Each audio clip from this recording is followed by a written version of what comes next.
നടിയെ ലൈംഗികമായി അധിക്ഷേപിച്ച കേസിൽ അറസ്റ്റിലായ ബോബി ചെമ്മണ്ണൂർ ജയിലിൽ കഴിയുന്നത് മോഷണം, ലഹരിമരുന്ന് കേസിലെ പ്രതികൾക്കൊപ്പം. കാക്കനാട് ജയിലിൽ 10 പേർക്ക് കഴിയാവുന്ന സെല്ലിൽ 6-ാമനായിട്ടാണ് ബോബി കഴിയുന്നത്. ഇന്നലെ വൈകിട്ട് 7:10ഓടെയാണ് ബോബിയെ ജയിലിൽ എത്തിച്ചത്. തുടർന്ന് പായയും പുതപ്പും വാങ്ങി സെല്ലിലേക്ക് നീങ്ങി. ജയിലിലെ അന്തേവാസികൾക്ക് 5 മണിക്ക് തന്നെ ഭക്ഷണം നൽകി കഴിയും. ബോബി കോടതിയിലും ആശുപത്രിയിലും തുടർന്നതിനാൽ ഭക്ഷണം കഴിച്ചിട്ടില്ലെന്ന് പോലീസ് അറിയിച്ചതോടെ ജയിൽ ചപ്പാത്തിയും വെജിറ്റബിൾ കറിയും നൽകി.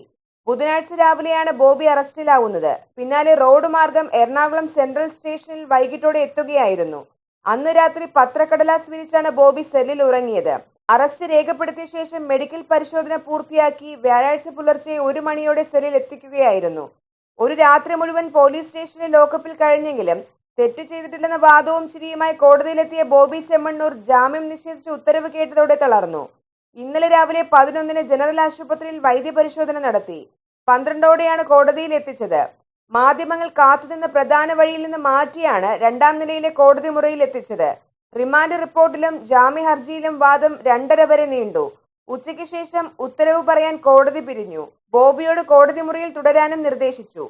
വൈകിട്ട് 4:45-നാണ് മജിസ്ട്രേറ്റ് ജാമ്യം നിഷേധിക്കുന്ന ഉത്തരവ് വായിച്ചത്. പ്രതിക്കൂട്ടിലെ കസേരയിലിരുന്ന ബോബി ദേഹാസ്വാസ്ഥ്യം പ്രകടിപ്പിച്ചു.